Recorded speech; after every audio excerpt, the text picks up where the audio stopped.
Assalamualaikum warahmatullahi wabarakatuh.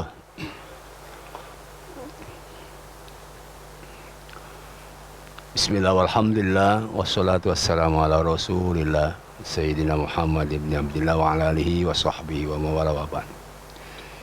Kita lanjutkan kajian tafsir Maulud Bidiro ya. Salah hari ini akan membahas surat Fussilat ayat yang ke-30. Surat Fussilat nomor 41. Supaya mudah, judulnya Istiqomah Membidik Karomah. Bahasa ini sebenarnya kalau dilihat istiad, ketika orang memanah atau memburu, membidik itu ada kriteria. Tak mungkin dia mampu meraih bidikannya, binatang buruannya, kalau dia tidak melakukan upaya maksimal di dalam membidiknya. Kalau istiqomah membidik karomah ini luar biasa. Artinya nilai yang paling besar yang diinginkan oleh adalah kemuliaan. Kemuliaannya di sisi Allah Subhanahu wa taala. Bukan kemuliaan pandangan manusia atau pandangan diri kita, sebab itu bersifat nisbiyah, subjektif atau keberpihakan. Bisa saja mulia itu menurut kita, sementara menurut yang lain tidak mulia. Demikian pula kehormatan, menurut kita hormat, malah justru menurut lain tidak hormat. Tidak hanya bersifat subjektif, tapi kemuliaan di sini bersifat objektif. Itu yang harus dibidik oleh kita. Berapa nanti kriteria yang harus dijadikan alat membidiknya? Karomah itu dari aspek lahir kita sudah dapat dalam surat Isra ya, ayat 70. Walaqad karramna bani Adama, sesungguhnya kami telah memuliakan manusia. Dibandingkan dengan makhluk-makhluk lain, itu sudah mulia. Bahkan ahli tafsir seperti Syekh Ali As-Sabuni termasuk dengan malaikat. Dari aspek insaninya kita sudah dimuliakan. Semua malaikat itu melayani Rasul dan kita umatnya. Jadi artinya di aspek itu kita lebih mulia daripada malaikat. Bahkan 600 malaikat mengurus kita, itu tanda bahwa kita dimuliakan oleh Allah dari aspek lahir. Cuman ketika sudah Allah memuliakan aspek lahir, ada yang menjualnya dengan yang murah.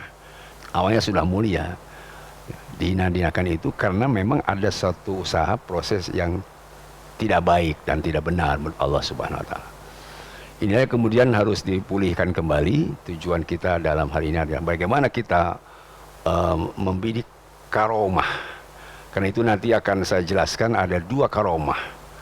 Satu yang disebut karomah zahiron, karomah yang zahir, dan kedua karomah hakikiyatan, hakikat karomah.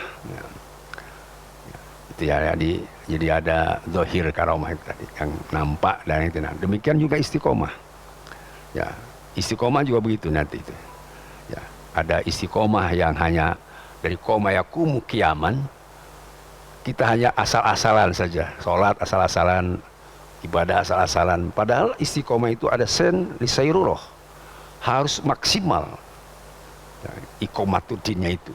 Ya, itu namanya istiqomah. Makanya istiqomah jadi bahasa kita harus istiqomah. Artinya istiqomah itu orang yang selain sah, sah, tidak batal, juga ada penyempurnaan. Itu adalah istiqomah. Dengan apa? Nah ini, dengan waridah yang datang dari Allah sehingga kita sempurna ibadahnya itu. Apa itu waridah? Makrifat dan iman. Kalau kita tidak dasar makrifat dan iman, itu nggak bisa istiqomah. Makanya bagaimana supaya kita bisa istiqomah, maka harus meningkatkan makrifat dan keimanan kepada Allah Subhanahu wa taala. Sehingga istiqomahnya jadi istiqomah hakikiyah. Baik, kita karomah dulu. Ya. Karomah itu kemuliaan yang hakiki adalah kemuliaan dihasilkan oleh istiqomah yang hakiki. Kalau hanya iqomah saja, ya hasil menanam, ya maaf, apapun yang ditanam tentu hasil panen. Tetapi kalau disebut panen raya itu kan ada proses yang lain. Tanahnya subur, gembur, cukup pupuknya, airnya juga tidak bermasalah, bibitnya unggul, pengelolaannya juga tidak salah. Nah, itulah yang bisa panen raya. Saya kira semua ingin mengejar itu. Panen raya, hari kemenangan yang mutlak. Itu ketika kita membawa kalimat la ilaha illallah ketika sakaratul maut. Itulah karomah yang sebenarnya nanti. Ya, istiqomah dulu sekarang. Istiqomah itu yang harus kita raih. Pertama dijelaskan di dalam surat ini, surat Fussilat. Ya, istiqomah di sini dasarnya tadi Rabbunallah dulu. Iman dulu kepada Allah. Ya. Yakinkan Allah sebagai Rabb. Rabb itu artinya pengurus, pengelola, pelindung, penolong. Kalau tidak yakin Allah sebagai Rabb, nggak muncul istiqomah. Sebab istiqomah itu di sini ada thumma, tartib inpisol. Ya, tartib inpisol itu ada proses yang harus dilakukan dengan baik dalam bertauhidnya. Kemudian baru istiqomah. Apa salah satu contohnya? Nah, salah satunya ada hadis Nabi, ahabul a'mal indallahi adwamuha wa in qala. Amal yang paling dicintai Allah itu yang dawam, yang istiqomah, meskipun sedikit. Makanya seorang salik, orang yang ibadah, tidak boleh dia merasa sepele dengan amal yang dia lakukan, meskipun sedikit. Kalau dia tidak tahu tentang amal yang digerakkan oleh kita itu dari Allah, pasti kita menyepelekan amal itu. Tidak boleh satu rakaat, dua rakaat, atau satu ayat, dua ayat, satu hadis, dua hadis yang kita lakukan, pala tubali ankola amaluh di dalam ilmu sufi. Tidak boleh disia-sia itu ya amal yang sedikit. Siapa? Allah tidak melihat jumlah bentuknya, tidak melihat besar kecilnya, tidak melihat banyak sedikitnya, tetapi melihat sejauh mana dia keyakinannya kepada Allah Subhanahu wa taala. Dan ini sudah populer hadisnya. Ya. Jadi sekali lagi, tidak boleh menyepelekan amal sedikit. Tidak boleh menyepelekan infak yang sedikit. Sebab Allah tidak melihat jumlah banyak sedikitnya, tidak melihat besar kecilnya, tidak melihat kuantitas, tetapi melihat sejauh mana keyakinannya kepada Allah di dalam beramal. Kalau dia beryakin dia amal kepada Allah, karena tahu bahwa amal itu sendiri digerakkan oleh Allah. Kalau kita tidak berdasar makrifat tadi, tidak dasar iman, gak mungkin kita bisa istiqomah. Sebab istiqomah itu, kalau dawam itu kan tradisi yang baik dalam Islam. Tradisi yang baik istiqomah itu. Itu karena terasa ketika dia beramal sudah merasakan nikmatnya ibadah itu. Jadi sebelum dia mendapatkan nikmat hakikat sudah dirasakan, itu artinya buah istiqomah. Makanya min haitsu ma tastaqim yuqadir lakallahu nazhan fi gobil azman. Kalau orang sudah istiqomah, dasarnya makrifat dan iman tadi, sehingga terus menerus dilakukan meskipun sedikit, maka di akhir kemudian dia akan memperoleh karomah, kemuliaan dari Allah. Apa yang disebut tadi kemuliaan dari Allah? Kemuliaan dari Allah di sini ada dua. Satu, ala takhafu wa la tahzanu. Ketika kita nanti wafat atau waktu sakaratul maut, ada dua yang disampaikan oleh malaikat. La takhafu, kamu jangan takut masa depan. Meskipun berat itu dari setelah wafat di alam kubur sampai mahsyar mauqif, kamu jangan takut. Wa la tahzanu, dan jangan bersedih hati masa lalu. Saya lihat tafsirnya itu, kalau ada harta yang ditinggalkan oleh kita, ada anak, ada istri, itu jangan khawatir, Allah akan menyelesaikan persoalan itu. Allah yang akan menolong dan membimbingnya, tidak akan mengecewakan kamu dan tidak akan merugikan kamu yang ditinggalkan. Kemudian karomah yang berikutnya apa? Auliyaukum fil hayatid dunya wa fil akhirah. Allah pelindung kamu di dunia dan di akhirat. Sebelum kita menjelaskan tentang pelindung di akhirat, di dunia akhirat, maka berapa macam istiqomah yang harus dilakukan oleh kita. Pertama tadi istiqomah di dalam istiqomah memelihara keyakinan dan istiqomah di dalam memelihara keyakinan keimanan.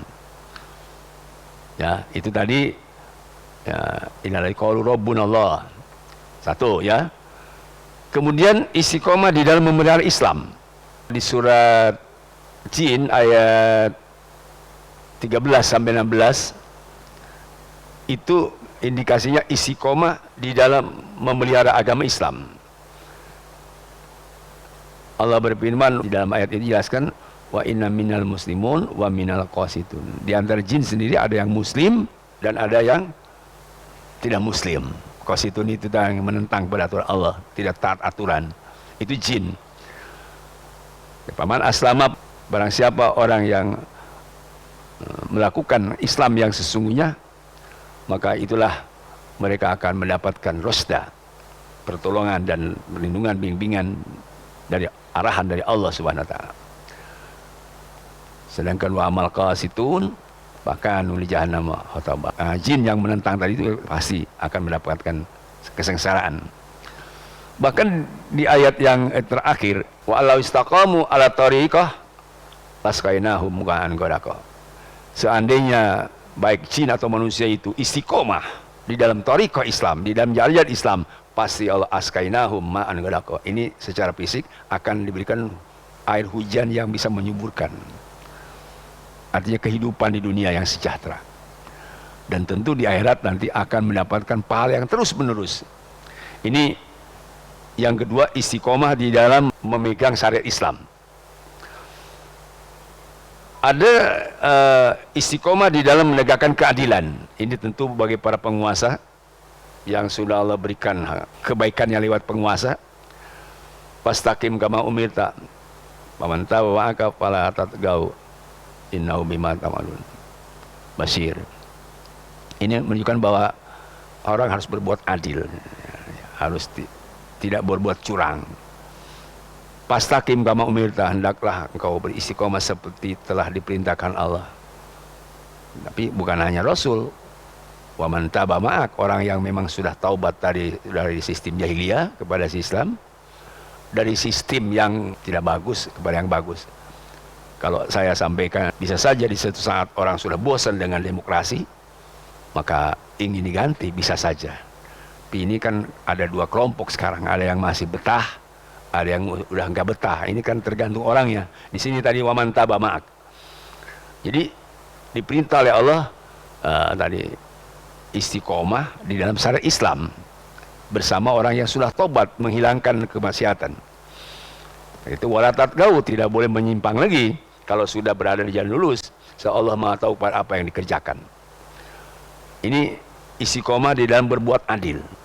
Makanya kalimat terakhirnya wala tarkanu lil ladzina dzalamu fatamassakum nar. Tidak boleh kecenderungan orang yang mempunyai kekuasaan kepada orang yang zalim, sebab orang yang berbuat zalim itu sudah dipastikan disentuh api neraka. Ada lagi istiqomah di dalam berdakwah. Istiqomah dalam berdakwah ini dijelaskan di dalam surat Asy-Syura ayat 15. Walidzalika fad'u wastaqim kama umirta wala tatabi ahwahum. Karena itu wahai Muhammad, fad'u, kau harus berdakwah. Nah, fastaqim dan istiqomah dalam berdakwah. Ini diperintah oleh Allah Nabi Muhammad untuk istiqomah di dalam berdakwah, mengajak manusia kepada jalan yang baik, yang benar. Sehingga dilarang wala tatabi ahwahum, tidak boleh ikut kepada hawa nafsu. Ya, di dalam surat Al-Hajj ayat 78 ini istiqomah dalam berjihad, dalam menegakkan kebenaran. Ini harus wajahidu fillah haqqa jihadih. Jadi di sini istiqomah kita dalam jihad. Jadi wajahidu fillah haqqa jihadih itu dalam tafsirnya benar-benar jihadnya itu karena memang sudah dilatih dari jihad yang kecil, pertengahan sampai jihad yang besar. Dari pertama dia mengorbankan harta dan mengorbankan raga dan siap mengorbankan jiwa. Ini hasil istiqomah. Lagi satu, istiqomah di dalam bertauhid. Kedua, istiqomah di dalam melaksanakan syariat Islam. Ketiga, istiqomah di dalam berbuat adil. Dan yang keempat, istiqomah di dalam berdakwah. Yang kelima, istiqomah di dalam jihad. Yang terakhir, yang keenam, istiqomah di dalam beramal soleh. Ini jelaskan dalam surah Imran ayat 113 kalau nggak salah ya 113 ayatnya. Laisu sawa min ahli kitab ummatun qa'imah ya surah ayat Allah ana al-lail wa yasjudun, dan akhirnya diakhiri dengan kalimat ulaika minas solihin. Ini kita harus istiqomah di dalam beramal soleh. Salah satu amal soleh yaitu yatsuna ayat Allah ana al-lail, membaca Al-Quran tengah malam, dan atau yasjudun, sujud di tengah malam, tahajud, amar ma'ruf nahi munkar, iqamatus shalah, atau zakah, menegakkan salat, menunaikan zakat. Ini semua yang disebut rumpun-rumpun amal soleh ya. Terutama ini harus menjadi ikon kita nih kalau ingin mendapat karomah. Memang meskipun 2 rakaat malam sholat tahajud ya wayahna lah, dipaksakan gitu bangun, apalagi sudah sampai 8. Dan kalau memang kita tidak keburu jam 2 ya kira-kira tarhim 10 menit lah sebelum subuh ya, bangun di situ 2 rakaat mah gitu. Lalu nanti digeser setengah jam sebelum sholat subuh, digeser 1 jam, dan sampai digeser jam 12. Ini saya kira istiqomah dari tadi anqala amaluk, meskipun sedikit, kalau terus menerus Allah mencintainya, sehingga kita dari aspek kualitas juga kuantitas. Sebab apa? Dari aspek kualitas menjadi kuantitas, sebab dia menjadi apa? Menjadi terbiasa dan tidak bosan melaksanakannya. Itulah tadi hasil istiqomah. Selain meningkatkan kualitas karena niat tauhid itu yang tulus, insya Allah Allah tingkatkan, dan sehingga jadi ahliyah, terbiasa dan profesional di bidang ibadah itu. Apakah ahli baca Al-Quran, ahli tahajud, ahli sedekah, istiqomah di dalam amal soleh ya. Kemudian apa disebut karomah tadi? Karomah hakikiyah adalah husul istiqomah, hasil dari istiqomah. Apa disebut karomah hakikiyah? Karomah hakikiyah itu dilakukan dengan 2. 1, al-imanu billah, dan 2, ittiba'u ma jabi rasul. Iman kepada Allah dan ikut kepada apa yang dibawakan Rasul.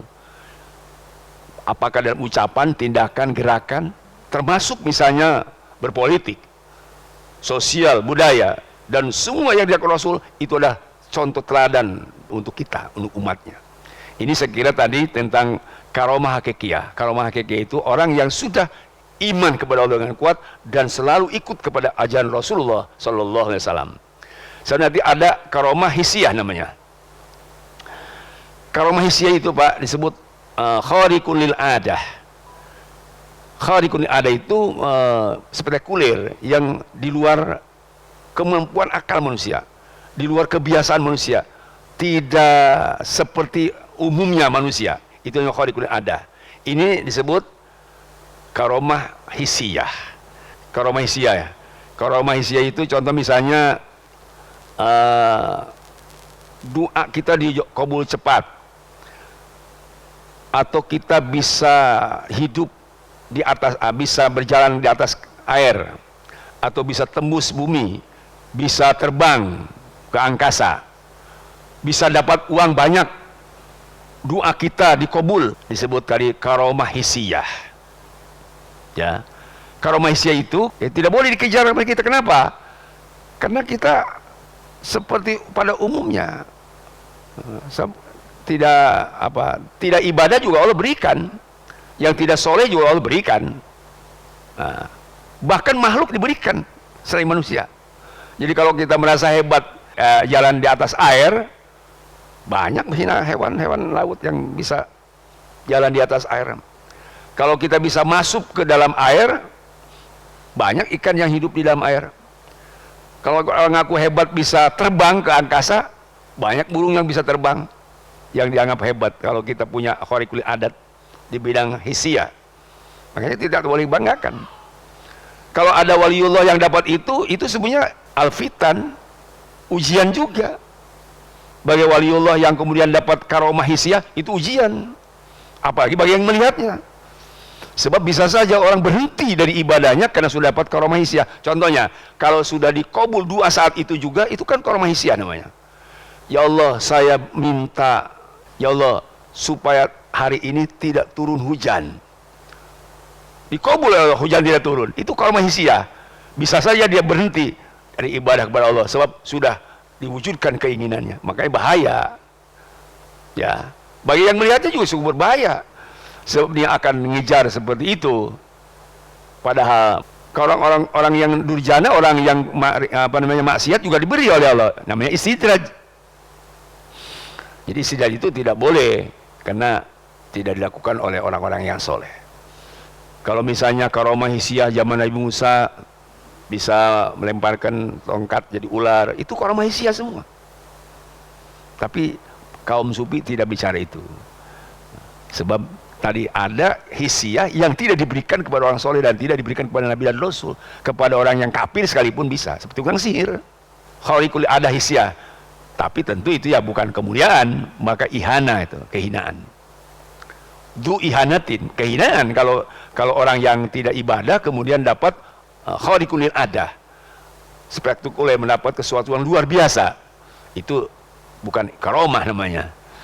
Jadi karena itu kita tidak boleh mengejar karomah, harus proses istiqomah. Ya, saya akan membacakan ini beberapa pendapat ulama. Menurut Abu Hasan Sadli, yaitu karomatul iman bimazikon, karomah keimanan di tambahnya keyakinan dan wusudin iyan, disaksikan oleh mata kepala kita. Itu memang hasilnya ada karomah itu. Dan juga ada karomatul amal ala iktida. Karomah kemuliaan sebab ikut kepada ajaran Nabi Muhammad sallallahu alaihi wasallam. Itu disebut tadi mutabatir rasul. Itu disebut karomah hakikiyah. Itu menurut Abu Hasan As-Sadli. Ada juga ulama mengatakan Sayyid Abu Abbas Al-Misri, laisa sanu man tawallahul ard, tidak hebat orang yang hanya tadi bisa melipat bumi. Fa idza huwa bi Makkah wa minal buldan, tidak hebat orang bisa pergi satu hari ke Mekah atau satu saat ke Mekah. Maghrib ada di IBCP dan maghrib hari itu juga ada di Mekah. Itu tidak hebat, kata Sayyid Abu Al-Misri. Innama sya'nu min anhu wa sawfu nafsi, sebab itu masih ada pada dirinya manusia sendiri. Artinya banyak yang bisa seperti itu. Makhluk lain juga bisa. Kalau saya gambarkan hanya hebat karena tadi bisa di CBCP maghrib kemudian di Mekah, malah setan bisa dari masih ke maghrib. Ketika Nabi Sulaiman minta supaya keraton Bilqis ada di hadapannya, yang pertama ngomong Ifrit, saya siap membawa keraton Bilqis qabla ayar tanda torpuk, sebelum mata kamu mengidap wahai Sulaiman. Jadi Ifrit bisa itu membawa istana Bilqis dari Palestina. Tapi itu bukan begitu. Ya, kata Ibu Al-Misri. Kemudian ada lagi mendapat para ulama, la ta'jibu mimman lam yadha bi jawai syai'an fayadhul yadahu fi jaibi fayarju minhu ma yurid. Dia tidak meletakkan sesuatu di kantongnya kosong. Loh, lihat, ini kantong saya kosong, ini peti kosong.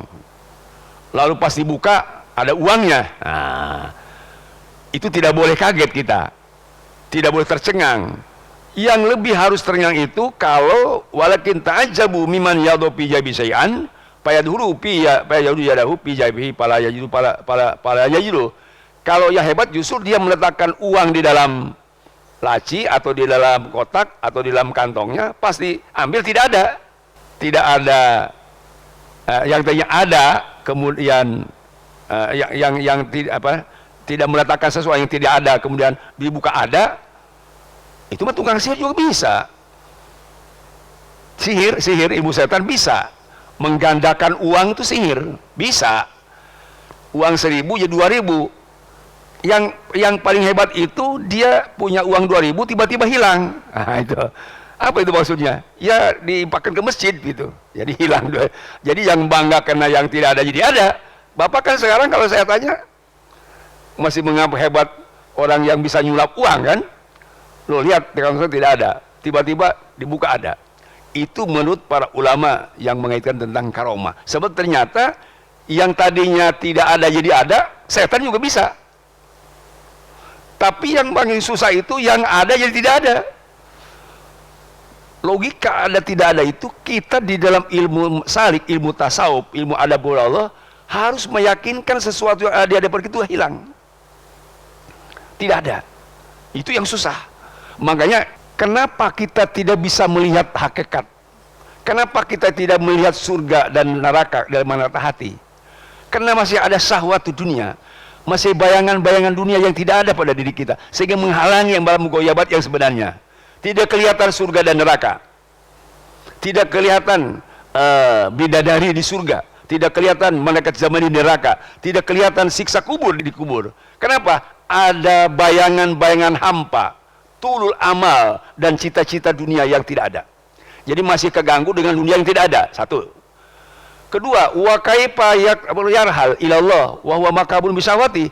Bagaimana kamu bisa pergi kepada Allah sebab diri kamu masih diikat, dibelit oleh dunia yang ada. Kita tidak bisa sholat karena gara-gara mungkin masih ada mobil, nunggu mobil lah, atau nunggu istri lah, atau nunggu uang. Sehingga muka balun misawati, kamu terikat oleh dunia yang ada, sehingga tidak bisa cepat ibadahnya. Coba itu hilangkan. Loh, jadi maksud yang kedua itu ada tapi tidak ada. Bagaimana tuh? Ya tapi jangan selamanya gitu ya. Jadi kalau bapak mau ngaji nih dilarangin sama istri, anggap nggak ada aja. Lah. Jadi kalau bapak apalagi yang mungkin pengantin baru itu, pas melihat istri masih muda kan yang ada, anggap aja tidak ada, pergi ke masjid. Itu tidak boleh terikat oleh dunia yang ada sehingga kamu bisa cepat menuju Allah. Dan tidak bisa hati kita melihat mugoyabat karena masih ada bayangan-bayangan yang tidak ada. Saya tanya sama bapak-bapak sekarang, jawabannya jujur. Mana bapak lebih terganggu oleh bayangan-bayangan dunia yang hampa tidak ada, atau terikat atau dibelit, dibelenggu oleh dunia yang ada? Yang mana pak? Yang ada? Yang paling banyak mana? Apa dua-duanya? Apa salah satunya? Dua-duanya harus hilang. Bayangan-bayangan hampa harus hilang sehingga kita bisa melihat hakikat karomat tadi itu. Lebih baik kita sudah sampai ke akhirat sebelum kita sampai. Kan tadi sudah sampaikan. Itu harus dihilangkan syahwat dunia. Bayangan-bayangan dunia hampa. Dan kalau kita sudah dapat, jangan jadi mukabah, jangan jadi mengikat diri kita sehingga tidak bisa kita cepat beribadah. Ya hal itu dalam istilah ilmu adab kepada Allah itu ada rahil, itu orang yang sudah cepat. Kan di dalam istilah tasawuf itu ada salik, ada abid, ada rahil. Rahil itu yang cepat. Kalau kita ayatnya kan wasari'u ila maghfiratin min rabbikum. Bagaimana bisa cepat dia kalau memang masih terikat oleh dunia yang ada? Hilangkan semua itu. Itu tadi maksud menurut saya ulama-ulama mengatakan bahwa tidak boleh tercengang kamu kalau ada orang yang mengatakan bahwa di pesaknya tidak ada apa-apa, begitu dibuka ada apa-apa.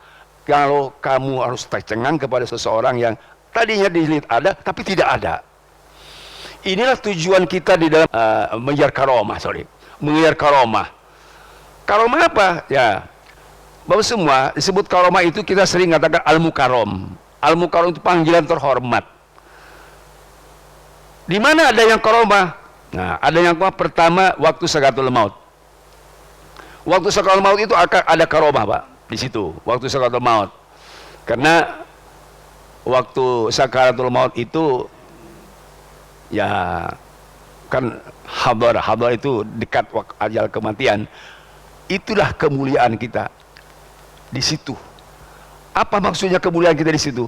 Kita dijemput, dimuliakan oleh Allah melalui malaikat. Itulah absyiru bil jannatil lati kuntum tu'adun. Jadi saya lihat tafsirnya absyiru bil jannatil lati kuntum tu'adun itu waktu sakaratul maut. Itulah kemuliaan yang sebenarnya.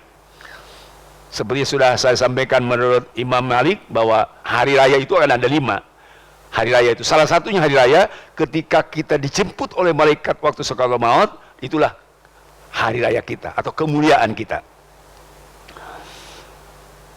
Sampai nanti yang terakhir, kemuliaan kita ketika dijemput oleh Allah Subhanahu wa taala, sebab ada hadis ya, ada hadis mengatakan man ahabba liqa Allah, man ahabba liqa Allah ahabballahu liqa'ah.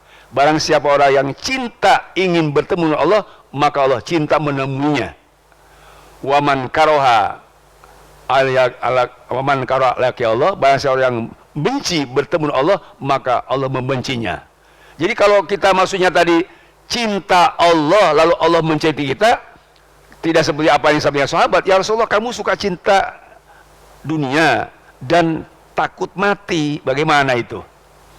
Apa itu disebut tadi karohiyah itu? Barang siapa orang yang benci kepada Allah akan dibenci oleh Allah. Kami suka benci kematian. Maka dijawab oleh Rasulullah, itu disebut karohiyat, itu maksudnya bukan karohiyatul maut, bukan ya, tapi kamu harus benci ketika kepada sesuatu yang menghalangi kamu mendapatkan karomah waktu sakaratul maut. Kamu harus benci kepada sesuatu yang kamu waktu sakaratul maut tidak dijemput oleh Allah. Itu absyiru bil jannati allati kuntum tu'adun. Ya, itu salah satu karomah yang yang dikejar oleh kita adalah kemuliaan di sisi Allah Subhanahu wa taala, yaitu karomah hakikiyah. Salah satunya adalah karomah hakikiyah ketika kita dijemput waktu sakaratul maut oleh para malaikat yang diperintahkan oleh Allah untuk menjemput kita sampai nanti ke alam surga insya Allah. Ya, ini banyak yang harus saya uraikan, tetapi waktu juga membatasi kita. Mudah-mudahan ada manfaatnya. Saya simpulkan begini, bahwa istiqomah tadi bisa membidik karomah. Karomah yang dibidik oleh kita, oleh istiqomah, yaitu tadi ibadah yang terus menerus, meskipun sedikit, itu bisa membidik kemuliaan yang hakiki itu. Ya, itu intinya. Meskipun ibadah kita sedikit, amal kita sedikit, infak kita sedikit, ngaji kita sebentar, diawali dengan tadi Rabbunallah, maka bisa membidik karomah hakiki, yaitu ketika di waktu sakaratul maut kita dijemput oleh Allah Subhanahu wa taala. Kenapa? Kita sudah cinta Allah. Kita sudah benci kepada yang dibenci Allah. Kalau kita cinta Allah, maka Allah akan mencintai kita. Kalau kita cinta bertemu dengan Allah, maka Allah akan cinta menemui kita. Kalau kita benci bertemu dengan Allah, maka Allah akan membenci bertemu kita. Itu rumusnya, Pak. Aman, sejahtera, nikmat hidup itu, Pak. Sebab apa? Yang dia ada karomah hakikiyah. Kenikmatan yang besar dari Allah Subhanahu wa taala, meskipun jumlah amal kita sedikit. Saya yakin Bapak tidak banyak, saya juga sama. Mudah-mudahan dengan amal yang sedikit, kalau didasari dengan iman dan makrifat tauhid kepada Allah, sehingga menyingkap semua rintangan-rintangan ibadah dan kelihatan itu nikmat yang hakiki, sehingga setiap saat kita panen raya.